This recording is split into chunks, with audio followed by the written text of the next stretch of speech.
राधे कृष्णा। जय बोलो सीता रामचंद्र भगवान की जय। श्री राम जय राम जय जय राम। श्री राम जय राम जय जय राम। श्री राम जय राम जय जय राम। श्री राम जय राम जय जय राम। जय बोलो सीता रामचंद्र भगवान की जय। जय बोलो राष्ट्र गुरु समर्थ रामदास स्वामी की जय। जय बोलो स्वराज्य सिंहासनाधिपति छत्रपति शिवाजी महाराज राजे की जय। जय हिंद, भारत माता की जय। வாழ்க்கை சவால்கள் நிறைந்தது மட்டும்தான். சவால்கள் இருந்தால் மட்டும்தான் வளர்ச்சி. சவால்களே இல்லை அப்படின்னா நிச்சயமா வளர்ச்சி கிடையாது.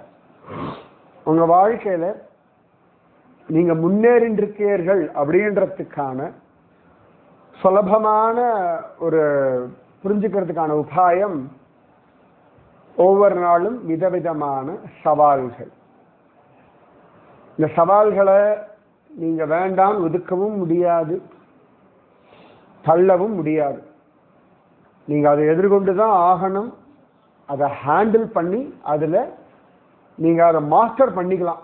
இந்த சவால்களை நான் இந்த மாதிரி சமாளிக்கலாம் அப்படின்னு நீங்க கத்துண்டு அதை இன்னும் ஈஸியாக்கிக்கலாமே ஒழிய அதை ஹேண்டில் பண்ற மெத்தட. அது தவிர சவால்களே இல்லாத வாழ்க்கை அப்படின்றது யாருக்குமே கிடையாது. பேச்சுலரா இருந்தாலும் சேலஞ்சஸ் உண்டு, கல்யாணம் பண்ணிட்டாலும் சேலஞ்சஸ் உண்டு, குழந்தைகளே இல்லைன்னாலும் சேலஞ்சஸ் உண்டு, பிள்ளை குட்டிகள் பெற்றுண்டாலுமே நிச்சயமா சவால்கள் உண்டு. பணமே இல்லை அப்படின்னாலும் சவால்கள் உண்டு, பணம் இருந்தாலும் சவால்கள் உண்டு. எதுவுமே வேண்டாம் சும்மா இருந்தாலும் சவால்கள் உண்டு. ஜடபரதர் யாருக்கும் தொந்தரவு இல்லை, அவர் பாட்டுதான் இருந்தார். ஆனா அவருக்கும் பழைய சோத்தை போடுறது, அவர்கிட்ட வேலை வாங்கிட்டு அவரை துரத்தி விடுறது, இதெல்லாம் பண்ணார். சரி மனுஷா அப்படிதான் அவர் ஏற்றிருந்தார். அதே ஜடபரதர் சரி ஒன்றும் வேண்டாம் காட்டுல போய் தேமேன்னு படுத்துட்டு இருந்தார் மரத்தடியில.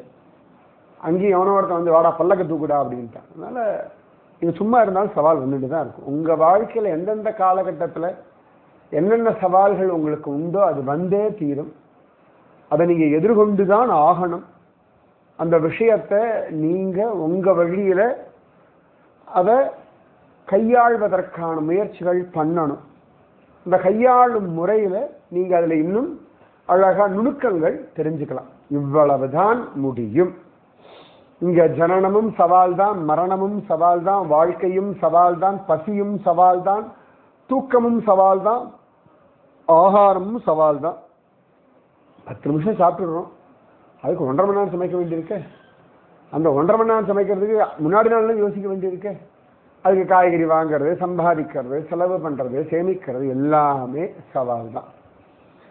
ஸோ சவாலே சமாளி, இதுதான் இன்னெவிட்டபிள் சொல்லுவா. சேலஞ்சஸ் ஆர் இன்னெவிட்டபிள், இன்றி அமையாதது. சவால்கள் இருக்கிற வரைக்கும் தான் வாழ்க்கை வாழ்க்கையா இருக்கும். இப்பெல்லாம் நிறைய இடங்கள்ல இந்த காட்டு வழியாலாம் போனோம் வச்சுக்கோங்களேன், காட் செக்ஷன் வழியா போனா சில இடங்கள்ல மான் இருக்கும், சில இடங்கள்ல குரங்குகள்லாம் இருக்கும்.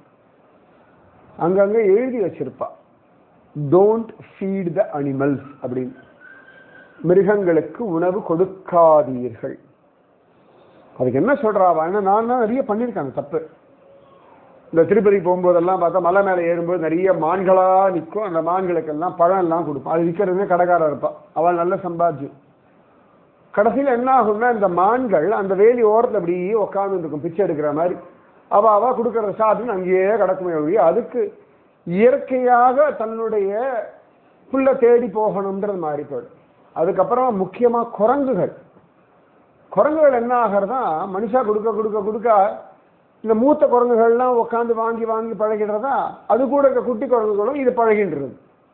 ஒன்றும் வேண்டாம், பிருந்தாவன குரங்குகள் நான் சொல்லிட்டே இருப்பேன் லைட்டும் சொகமா அது தெரியும். கண்ணாடி எதையா பிடுங்கிட்டா ஃப்ரூட்டி கொடுப்பா, சொகமா அது பாட்டுக்கு பிடுங்கிட்டு போகும், ஃப்ரூட்டி கொடுத்தா தூக்கி போடும். இது கண்ணெதிர்க்க நான் பார்த்துட்டு இருக்கேன். நான் எல்லாத்தையுமே சொல்லுவேன், இந்த பிருந்தாவனத்தை குரங்கெல்லாம் கொண்டு போய் பிடிச்ச காட்டில் விட்டுருணும், அதான் நியாயம். இல்லாட்டி என்ன ஆகும்னா அடுத்த தலைமுறை குரங்குகள்லாம் அதுங்களுக்கு தன்னுடைய ஆகாரத்தை தேடுறதோ மற்ற விஷயங்கள் எல்லாம் மறந்தே போயிடும். பிச்சை எடுக்கிற மாதிரி அது மனுஷங்கள் பிச்சை எடுக்கிறா போல குரங்குகள் ஆகாரத்துக்கு மனிதர்களை சார்ந்திருக்க வேண்டிய ஒரு துர்லபமான சூழ்நிலை வந்துடும். அப்ப அதுங்களுக்கு கொடுக்க கூடாது. அதுதான் தர்மம். அது தன்னுடைய முயற்சியில தான் வாழ பார்த்துக்கணும். இப்படிதான் உலகத்தினுடைய நியதி. இதுதான் உலகத்தினுடைய நியதி. இந்த மரம் செடி கொடிகள்லாம் சொல்லுவா, அதுகள்லாம் கீழே வேர்கள்லாம் இன்னொரு மரத்தோட சேர்ந்து பேசிட்டு இருக்குமா. இது ஏதான ஒரு பூச்சி அரிக்கிறது இல்லாட்டி ஏதான அதுக்கு ஒன்றும் கிடைக்கலன்னா இதுகள்லாம் இந்த வேர் வழியா அந்த மரத்துக்கு ஃபீட் பண்ணும், அந்த மரம் வளரும் அப்படின்னு சொல்லுவா. அப்படின்லாம் உண்டா. அப்ப சவால்கள் அப்படின்றது வாழ்க்கையில எல்லா நாளும் எல்லா விஷயத்திலையும் எல்லா இடத்திலேயும் நிச்சயம் உண்டு. இத மனசுல அழுத்தம் திருத்தமா வச்சு ஒரு நாளை போல இப்படி இருக்கேன்னா எல்லா நாளும் இப்படி இருந்தாதான் முன்னேற்றம். சில இடங்கள்ல கணவனை திருத்த வேண்டிய சவால்கள் உண்டு, சில இடங்கள்ல மனைவியை திருத்துற சவால் உண்டு, சில இடங்கள்ல குழந்தைகளை சரி பண்ற சவால் உண்டு. யாருக்கு சவால் இல்லை? எல்லாருக்கும் சவால் உண்டு. இப்போ ஸ்கூல் திறந்தாச்சு, இந்த குட்டி குட்டி குழந்தைகள்லாம் ஸ்கூலுக்கு போகும். டீச்சர்ஸுக்கு எவ்வளவு சேலஞ்சஸ். அந்த குட்டி குழந்தைகளை வீட்டில் அம்மா அப்பா சொன்னா ஒன்றும் 2-3 நாள் முன்னாடி ஒரு ரீல்ஸ் பார்த்தேன். ஒரு சின்ன குழந்தை அது எல்கேஜியோ என்னமோ போகிறது, டீச்சர் சொல்றாடே படுறா படுத்துக்கோடா அப்படின்னா நான் படுக்க மாட்டேன் அப்படின்றது. டீச்சர் படுத்து தான் ஆகணும்னா நான் இங்கே உச்சா போக மாட்டேன், நான் எங்கள் அப்பாவை என்னெல்லாமோ சொல்ல திருப்பி டீ சொல்ல, நீ உங்கள் அப்பாவே கூட்டிருந்தாலும் இப்போ வரமாட்டார், சாயங்காலம் தான் வரணும், அந்த ஆளும் அவர்கிட்ட இதை தான் நான் சொல்லுவேன், நீயா படுத்துட்டா நல்லது, இல்லாட்டி நீ அழுதாலும் சரி புலம்பினாலும் சரி எப்படி நீங்கள் படுத்து தான் ஆகணும், இங்கே உனக்கு கொண்டு டிஃபன் நீ சாப்பிட்டு தான் ஆகணும், இங்கே நீ உச்சா போய்தான் ஆகணும். ஒரு குழந்தை இல்லை 25 குழந்தை இருக்கு. இது ஒன்றுத்தை பார்த்து இன்னொன்று ஆரம்பிக்கும், ஒவ்வொன்றா அப்படி ஆரம்பிக்கும். இந்த திருப்பதியில் எங்கேயா மொட்டை அடிக்கும்போது பார்க்கலாம், ஒரு குழந்தை தைரியமா உட்காந்துட்டு இருக்கும், ஒன்று அழறத பார்த்துட்டு லைனா ஒவ்வொன்று ஆரம்பிக்கும். அது எதுக்கு அடர்ந்து இவாளுக்கும் தெரியாது, எல்லாம் பயம், அந்த சவுண்ட்லேயே பயந்து போயிடும். அப்ப இந்த மாதிரி சவால்கள் ஒன்றும் வேண்டாம். முடி வச்சுட்டு வரோம், கையில கத்திய வச்சுட்டு எவ்வளவு ஒரு மனுஷனோட முகத்தோட விளையாடிட்டு இருக்கான் ஒரு நாளை போல. இப்ப தாடியெல்லாம் ஷேவ் பண்ணோம்னா நேரம் கழுத்து கீழே கொண்டு இப்படி ஷேவ் பண்ணுவான். கொஞ்சம் அவனுக்கு எதாவது தும்மல் வந்துடுத்து, இல்லாட்டி நமக்கு தும்மல் வந்துடுது, ஒரு கட்டாம முடிஞ்சாச்சு, அவ்வளவுதான், டக்குன்னு முடிஞ்சிடும் கதை, அவ்வளவுதான், அதோட மேட்டர் முடிஞ்சாச்சு. அவனுக்கு இல்லையா சவால்? யாருக்கு இல்லை? விவசாயிக்கு இல்லையா? மெக்கானிக்கு கிடையாதா? டிரைவருக்கு கிடையாதா? எல்லாருக்கும் சவால்கள் உண்டு. சவால்களை சமாளிக்கிறவன் மட்டும்தான் வாழ முடியும். சவால்களை கண்டு புலம்புறவர்கள் புலம்பினாலும் சமாளிச்சு தான் ஆகணும். அதுக்கு புலம்பாம சமாளிச்சுட்டு போயிடலாமே, அதுக்குதான் இவ்வளவு பிரயத்தனம். சமர்த்த ராமதாசர் தானும் தன்னுடைய எல்லா விதமான சவால்களையும் எதிர்கொள்வார், ஹேண்டில் பண்ணுவார். தன்னுடைய சிஷ்யர்களையும் அப்படிதான் ட்ரெயின் பண்றார். அதனாலதான் சத்ரபதி சிவாஜி எல்லாம் அப்சல் கான் எல்லாம் ஜெயிக்க முடிஞ்சதுன்னா அதுதான் ட்ரைனிங். எல்லாமே கம்ஃபர்டபுளா இருக்கு, எல்லாமே சரியா இருக்கு, நான் ஒரு விஷயத்தை ஹேண்டில் பண்ணுவேன்னா அதெல்லாம் கிடையாது. வல்லவனுக்கு புல்லும் ஆயுதம். சீதா மாதாக்கு வரலையா சவால்? அசோகவனத்துல 10 மாசம் தனியா உட்காந்து ஜெயிச்சிருக்காள், கையில ஒரு ஆயுதம் இல்லை. ராவணனும் அப்படி ஒரு பலசாலி, ஆனா தன் தப்போ பலத்தினால நெஞ்சுறுதினால 10 மாசம் அவன் அந்த பாடுபடுத்திட்டா. நம்ம எல்லாம் நினைச்சிருக்கோம் சீதா மாதாவை ராவணன் படுத்தினான், ராவணன் சீதா மாதா படுத்திட்டா. பக்கத்துல இருக்கா, நெருங்க முடியல. இவன் சொல்ற எதுக்கும் வசப்பட மாட்டேங்கிறா, இவன் என்ன சொன்னாலும் காதுல போட்டுக்க மாட்டேங்கிறா. இவன் அதுக்கு மேல அவமானப்படுத்த இனி ஆளே கிடையாது. தனி ஒரு பெண் பிள்ளை அத்தனை பெரிய லங்கையில ஒரு நாளை போல அவன் தூக்கத்துக்கு எடுத்துட்டு இருந்தான். எவ்வளவு பெரிய சாதனை அதெல்லாம், எவ்வளவு பெரிய சவால் அது. அதுதான் வாழ்க்கை. சமர்த்த ராமதாசர் அவ்வளவு அழகா அந்த சவால்களைத்தான் சமாளிக்க சொல்லி கொடுக்கிறார். அவரும் நிறைய சவால்கள் பார்க்கிறார். நேற்று கூட சொல்லியிருந்தேன், முஞ்சே அப்படின்னு ஒருத்தர், அவர் வீட்டு வாசல்ல தான் சமர்த்த ராமதாசர் ஒதுங்குறார் மழைக்கு. அப்பதான் அவன் விரட்டுறான், யாரோ பைத்தியக்காரன் போல இருக்கு, அவர் சித்த புருஷர் அப்படிலாம் தெரியல. அவரை பார்த்தா அவர் தாடி மீச, அவர் பாட்டு கையில ஒரு இந்த குபிடி வச்சிருப்பார், ஒரு ஜோல்லா மாட்டின்னு இருப்பார், சமயத்துல கோமணத்தோட அல்லவர், சமயத்துல ஏதாவது வஸ்திரம் கட்டின்னு இருப்பார், அவர் வாடகை இருப்பார், அவ்வளவுதான். பெருசா பக்தாளுக்கு மட்டும்தான் அவர் பார்த்தா புரியுமே, பக்தாளுக்கே பல சந்தர்ப்பத்தில் புரியாது. அவரை இப்ப சேஷாதிரி சுவாமிகள் எல்லாம் பல பேருக்கு புரியல. நம்ம ரமண மகரிஷி பல பேருக்கு அறிஞ்சிக்கவே முடியல. ஒவ்வொரு ஸ்டேஜில் தான் பக்தர்கள் வந்து வந்து வந்து அவர் லோகத்துல பிரகடனமானாரே ஒழிய அவர் தன்னை ஒரு நாளுமே பிராண்ட பண்ணிக்கவே இல்லை. அப்போ அவன் அவர் போவா அப்படின்னு துரத்துறான், பைத்தியக்காரன் நினைச்சுட்டு. அப்பதான் இவர் கால் பட்டு அவனுடைய வீட்டில் இருந்த அந்த சின்னையில ஓரத்துல இருந்த அந்த குதிரையினுடைய லாடம், குதிரையினுடைய அந்த அழகான அந்த கால் லாடம் இருக்கு, அதோடைய கால் அடிப்போம் இல்லையா, அது அழகா தங்கமா மாறிடுது. ஹார்ஸ் ஷூன்னு சொல்லுவோம் இல்லையா, குதிரை லாடம். அப்ப ஜோரா அதை பார்த்தோன்னு அவனுக்கு புரிஞ்செடுத்து அன்னிலேருந்து அவன் சமர்த்த ராமதாசருடைய பக்தனா மாறிட்டான். இந்த முஞ்சே பெரிய பிசினஸ்மேன். ஸோ சமர்த்த ராமதாசர் ஒவ்வொரு சந்தர்ப்பத்துல சாஃபல்ல இருப்பார், சில சந்தர்ப்பங்கள்ல சஜ்ஜன்கட்ல இருப்பார், அவர் மாத்தி மாத்தி பிரதாப்கட் ஒவ்வொரு இடமா போயிட்டு தானே இருப்பார். அப்ப அவர் எங்க இருந்தாலும் எப்பெல்லாம் நேரம் கிடைக்கிறதோ ஓடி போய் குருநாதனை தரிசனம் பண்ணிடுவார். இந்த முஞ்சே போகும்போதெல்லாம் குருநாதருக்கு ஏதானும் சமர்ப்பணம் பண்ண எடுத்துட்டு போவார். அது ஒரு வழக்கமா அவர் வச்சுட்டு இருந்தார். நம்ம சைத்தன்ய மகாபிரபுவுடைய சிஷ்யர் ஒருத்தர், அவர் அப்படிதான் சைத்தன்ய மகாபிரபுவுக்காக மாயாப்பூர் போய் பல விஷயங்கள் எடுத்துட்டு வருவார், அப்பப்ப கொண்டு வந்து தருவார். இது ஒரு அழகான ஒரு தர்மம். குரு எதிர்பார்க்கிறார் அப்படின்றது இல்லை, நாம கொடுக்கும் பொழுது குரு அதை ஏற்றுக்கொள்கிறார். நிஜமாவே உங்க குரு யாரா இருந்தாலும் சரி, அவருக்கு ஏதானும் ஒரு சமர்ப்பணம் பண்றத ஒரு ரொட்டீனா ஒரு வழக்கமா நீங்க வச்சுக்கோங்க. அது ஒரு தர்மம். நிறைய பேர் என்ன பண்ணுவா, சேரிட்டி, அப்புறம் கோசாலா, கோ சம்ரக்ஷணம் நிறைய பண்ணுவா. இதுல எந்த லிஸ்ட்லயுமே குருவுக்கான அந்த சமர்ப்பணம் அப்படின்ற விஷயத்துல வரவே வராது. அப்ப அதுவும் பண்ணித்தானே ஆகணும், அதுவும் நம்முடைய தர்மம் தானே இல்லையா? குருவுக்கான விஷயத்திலையும் நாம தான் நிச்சயமா சமர்ப்பணம் பண்ணணும். ஏன்னா எனக்கு அந்த பாக்கியம் நிறைய கிடைச்சிருக்கு. குருஜி அம்மாவுக்கு எந்தெந்த பண்ணணுமோ யோசிச்சு பண்ணிட்டே இருப்பேன். குருஜி மாட்ட கேட்டுருப்பேன், அம்மா சில சொல்லுவா சில சொல்ல மாட்டா, பார்த்து பார்த்து பார்த்து பார்த்து பார்த்து பார்த்து பார்த்து தான் நான் பண்ணிட்டே இருப்பேன். அது என்னுடைய தர்மமா நான் வச்சுட்டேன். நிஜமாவே அது இப்ப நினைச்சா அவ்வளவு ஆனந்தமா சமாதானமா இருக்கு. எனக்கு அவ்வளவு சுகம், அதுல ஆனந்தம், நிம்மதி எல்லாமே இருக்கு. அப்ப இது ஒரு தர்மம். இவ்வளவு செலவு பண்றோம் நம்ம வாழ்க்கையில, யோசனை பண்ணி பாருங்க. கணக்கு வழக்கில்லாத செலவுகள். ஒரு நாளை போல, ஒரு மாசம் போல நீங்க வெட்டி செலவு பண்றது எல்லாமே குருவுக்கு சமர்ப்பணம் பண்ண ஆரம்பிச்சுட்டாலே you can feel the difference in your life. நிஜமாவே ஒன்றும் வேண்டாம். கிருஷ்ணனுக்கு சுதாமா 3 வீட்டில் அவள் வாங்கி அதை கொண்டு சமர்ப்பணம் பண்ணதுக்கே பகவான் அவ்வளவு உட்கார்ந்து ஆயுசு முழுக்க பேசிட்டே இருந்தான், சொல்லிட்டே இருந்தான் அதை. அப்ப அதுபோல நம்முடைய தர்மம் இது. இந்த முஞ்சே அதனால ஒவ்வொரு வாட்டியும் அழகா தியானம் கொண்டு போய் சமர்த்த ராமதாசருக்கு சமர்ப்பணம் பண்றதுன்னு ஒரு வழக்கம். அவருடைய அன்புக்காக சமர்ப்ப ராமதாசர் அதை ஏற்றுப்பார். ஒரு நாளும் அது அவருக்கு பெருமையும் கிடையாது, நான் பண்றேன் மற்றவாழ்லாம் பண்றாள் அந்த கம்பேரிசனும் கிடையாது. நான் என் குருவுக்கு பண்றதுக்கு எனக்கு பாக்கியம் கிடைச்சிருக்கு, பண்ணும்படியான ஒரு ஸ்திதியில என் குருநாதர் என்னை வச்சிருக்கார்.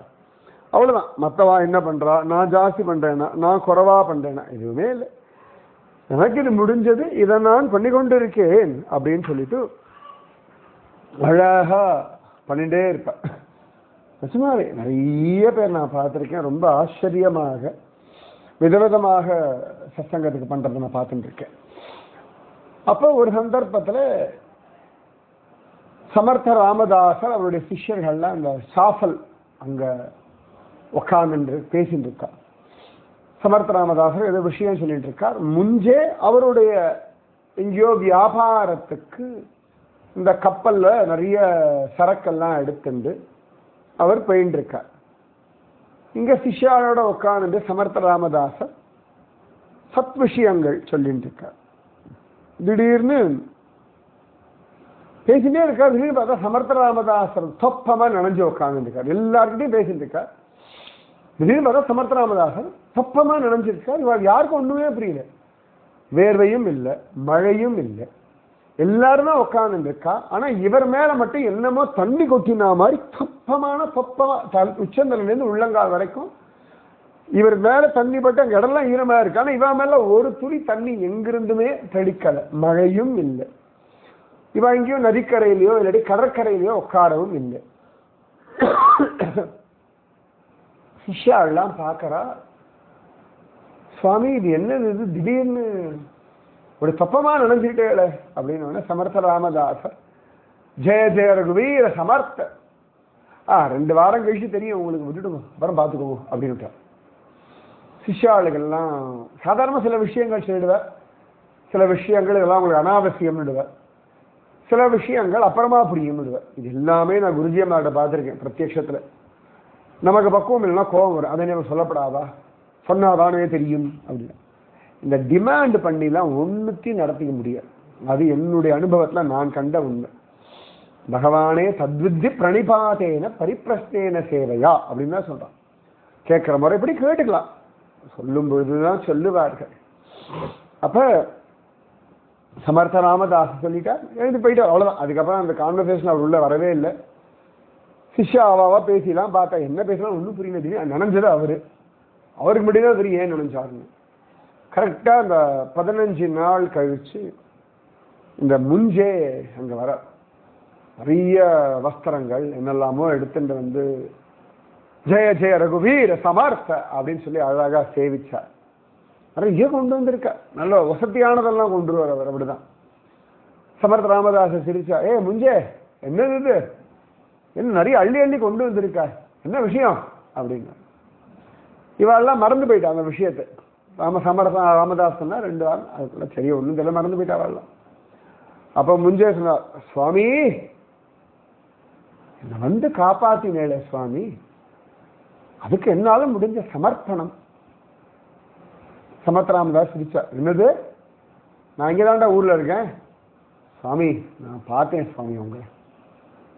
பாத்தியா, நான் 2 வாரத்துக்கு முன்னாடி இந்த பௌஷ்ய ஏகாதசியும் பொழுது நான் அப்படி போயிட்டு இருந்தேன், கப்பலில் போயிட்டு இருந்தேன் நிறைய சாமான்களோட. திடீர்னு பெரிய புயல் காற்று வந்து மாட்டின்னுட்டேன். உங்க திருவடியை நினைச்சேன், ஜெய ஜெய ரகுவீர சமர்த்த ஜபிச்சேன். என்னமோ யாரோ எங்க கப்பலை மட்டும் தனியா அந்த புயல்லேருந்து தள்ளி கொண்டு வந்து அப்படி கரையில நிறுத்தி வச்சா போல இருந்தது. அத்தனை புயல்ல எங்க கப்பல் மட்டும் என்னமோ அந்த ஸ்டீம் போர்ட்லாம் நிற்க வேண்டி வருமே அந்த மாதிரி வந்திருக்கு அவருக்கு. கப்பல்லாம் மாட்டி எடுத்தா ஷர்ட்டை அடிச்சிடும். அந்த காலத்துல அந்த பாய்மர கப்பல் அந்த மாதிரி தான், இந்த மாதிரி இன்ஜின் போட்லாம் கிடையாது. அப்ப நான் பிரார்த்தனை பண்ணேன், என்னுடைய சாமான்கள் என் கூட இருந்தவா நல்ல வியாபாரம் எல்லாம் ஆச்சு, தனம் எல்லாம் இருக்கு, அழகா கப்பல் கரையில வந்து சேர்ந்து நாங்க கரையிலிருந்து பாக்குறோம் அந்த புயல் அந்த இடத்துல மையம் கொண்டு அந்த இடத்துல ஷர்ட் அடிச்சுட்டு இருக்கு. எப்படி சாத்தியம்னு நான் பார்த்தேன். அப்ப கரை பக்கத்துல எங்க கப்பல் வரும்பொழுது எனக்கு ஒண்ணுமே புரியல பார்த்தேன். அப்ப அந்த கப்பலை நீங்க தள்ளிண்டு வரத நான் பார்த்தேன். உடனே கடகடன்னு கப்பல்லேருந்து தள்ளிட்டு வந்திருக்காராம் சமர்த்த ராமதாசர். வாயு ரூபமாச்ச, இவரால் முடியாத ஆஞ்சநேய ஸ்வரூபம் தானே. சரி, கடகடன்னு கப்பல்லேருந்து இறங்கி ஓடி வந்து உங்க காலில் வேணும்னு எடுத்துக்க கரையில அப்படி ஏற்றி விட்டுட்டு ஏற்றி ஆச்சுன்னு இவர் கடகடன்னு இறங்குறார். அதுக்குள்ள நீங்க மறைஞ்சு விட்ட சுவாமி, நான் உங்களை பார்த்தேன். அந்த மழையில காத்துல கப்பலை தள்ளி கொண்டு வந்து கரையில சேர்த்தது நீங்க தான். சிஷ்யாலை புரிஞ்சு கொடுத்து, ஓ அதனாலதான். சமர்த்த ராமதாசன், ரே அப்பா நீ சொல்ற சமயத்துல நான் இங்க உட்கார்ந்துட்டு இருந்தேன், இவர்கள்லாம் பார்த்துட்டு இருந்தாடா அப்படின்னு உடனே அத்தனை சிஷ்யாலும் பட்டுன்னு சமர்த்த ராமதாசன் காலில் விழுந்துட்டா. சுவாமி அன்னைக்கு ஏன் நினைஞ்சு உட்காந்துன்னு புரிஞ்சு கொடுத்து அப்படின்னா. இதே மாதிரிதான் நம்ம மத்வாச்சாரியாருடைய சரித்திரத்துல வருது. என்னோட ரொம்ப ஃபேவரட் பீச் மால்பே பீச் உடுப்பியில. அந்த உடுப்பிக்கு எப்போ போனாலும் உடுப்பி போனால் அந்த மால்பே பீச்சில் போய் இப்படி அந்த கடற்புறத்தை நான் பார்த்துட்டு இருப்பேன். மால்பேலி பீச் ஏன்னா எப்போ பார்த்தாலுமே அங்கே எனக்கு மத்வாச்சாரியா தனியாக ஏகாந்தமாக அந்த கடற்புறத்தை தான் அலைஞ்சிட்டு இருந்தார். அப்பொழுதுதான் ஒரு கப்பல் புயலில் மாட்டிக்கிறது, அங்கே இருக்கவெல்லாம் காப்பாற்றுங்கன்னு கத்த ஸ்ரீமன் மத்வாச்சாரியா தன் தோளில் இருக்கக்கூடிய துண்டு எடுத்து அப்படி அப்படி வீச உடனே அந்த புயல் அடங்கி கப்பலும் கரையேறிச்சு. மத்வாச்சாரியாரும் வாயுஸ்வரூபம் அனுமஸ்வரூபம் தான், ராமதாசரும் அனுமஸ்வரூபம் தான். அதுதான் பெரியவாளுடைய விஷயங்கள்லாம் சிலதெல்லாம் ஒன்னா இருக்கும்னா அப்படிதான் இருக்கும். அப்பதான் மத்வாச்சாரியாருக்கு அந்த கப்பல்ல இருந்து கிடைச்ச கோபி சந்தன கட்டி தான் உடுப்பி கிருஷ்ணன். அதுல இன்னொரு அந்த ஒரே சந்தன கட்டிய ரெண்டாவது அதுல இன்னொரு மூர்த்தி இருந்ததுன்னு சொல்லுவார். அந்த ஒரு மூர்த்தி தான் வடபந்தனேஸ்வரர்னு சொல்லிட்டு அந்த மால்பே பீச்சில் இருக்கக்கூடிய அழகான ஒரு சுவாமி, பலராம சுவாமி. ரொம்ப ஆளே வரமாட்டாங்க அந்த கோவில்ல. எல்லாம் மால்பே பீச்சுக்கு போவா, ஆனா அந்த கோவில்ல ஏகாந்தமா அந்த வடபந்தனேஸ்வரர் இருப்பார். இப்ப கூட நான் உடுப்பி போகும்போது பார்த்தேன். அத்தனை சிரேஷ்டமான ஒரு இடம். அப்ப முஞ்சே சொன்னார், குருநாதா நிஜமாவே அபய கரம் கிடைக்குமான்னா கிடைச்சது, விழி கிடைச்சது அப்படின்னு கதறி அழுதார். சமர்த்தராமதாஸ் சிரிச்சார். உன் ஸ்ரத்த, உன் நம்பிக்கை, பகவத் அனுகிரகம், அவ்வளவுதான் முடிச்சார். நான் வந்தேன் போனேன் ஒண்ணுமே சொல்லலை. இவர் பிரத்யட்சத்தை அனுபவிச்சுட்டார். அதுக்கு சாட்சியா இவாள்லாம் அங்க உட்கார்ந்து பார்த்துட்டு இருந்தார். ஸோ குரு பிரபாவம், குரு பிரதாபம் அத்தனை பெருசு. அதனாலதான் முஞ்சே எப்பொழுதுமே குருவுக்கு எதானும் சமர்ப்பணம் பண்றது அப்படின்றத ஒரு வழக்கமாகவே வச்சுருந்த. நிஜமாவே நான் குருஜியமாக என்னெல்லாம் சமர்ப்பணம் அதெல்லாம் திருப்பி என்கிட்ட தான் உட்காந்துட்டு இருக்குது. எல்லாமே அத்தனை ஆச்சரியமா பார்த்து நான் ரசிச்சுட்டு தான் இருக்கேன். அந்த அனுபவங்களுக்கெல்லாம் என்னதான் சொல்றது, சரீர சமர்ப்பணம் பண்றதா, இல்லாட்டி இந்திரிய சமர்ப்பணம் பண்றதா, வாழ்க்கையே சமர்ப்பணம் பண்றதா, கையில இருக்கிற எல்லாத்தையும் சமர்ப்பணம் பண்றதா, ஆத்ம சமர்ப்பணம் பண்றதா, எத்தனை பண்ணாலும் குரு பண்ண விஷயத்துக்கு இந்த எந்த சமர்ப்பணமும் சமானம் இல்லைன்றதுதான் என் அனுபவத்துல நான் புரிஞ்சின்ற ஒரு விஷயம். மீதி விஷயம் நாளைக்கு. ராதே கிருஷ்ணா. ஸ்ரீராம ஜெய ராம ஜெய ஜெய ராமா. ஸ்ரீராம ஜெய ராம ஜெய ஜெய ராமா. இன்னொரு விஷயமும் சொல்ல, நீங்க மற்ற சேரிட்டி சமர்ப்பணம் பண்ணா உலகம் கொண்டாடும் எல்லாம் தெரியும். குரு சமர்ப்பணம் பண்றது யாருக்கும் தெரியாது. ஆனா பகவானுக்கு தெரியும், உங்களுக்கு தெரியும். அவ்வளவுதான். அது ஆத்மார்த்தமான விஷயம். அதனால குரு உங்களை 10 பேர் முன்னாடி கொண்டாட நத்திங் டூயிங். அதெல்லாம் நடக்கவே நடக்காது. அதை பத்தி பிரஸ்தாபவும் மாட்டா, பேசவும் மாட்டா, உங்ககிட்டயே ஜோர் அப்படின்னு சொல்லவும் மாட்டா. சரி பண்ணியா பண்ண, அவ்வளவுதான். ஏன் சொல்றேன்னா, இன்னைக்கு குரு அப்படி கொண்டாடுவார், நம்ம சமர்ப்பணம் பண்ணிட்டோம், அதெல்லாம் நடக்காது. சரியா? அந்த நினைப்போட சமர்ப்பணம் பண்ணணும். ராதே கிருஷ்ணா. ஜெய் போலோ வீர வீர சூர ஆஞ்சநேய சுவாமி की जय. जय बोलो सीता रामचंद्र भगवान की जय. जय बोलो राष्ट्र गुरु समर्थ रामदास स्वामी की जय. जय हिंद. भारत माता की जय. जय बोलो स्वराज्य सिंहासनाधिपति छत्रपति शिवाजी महाराज राजे की जय. राधे कृष्णा.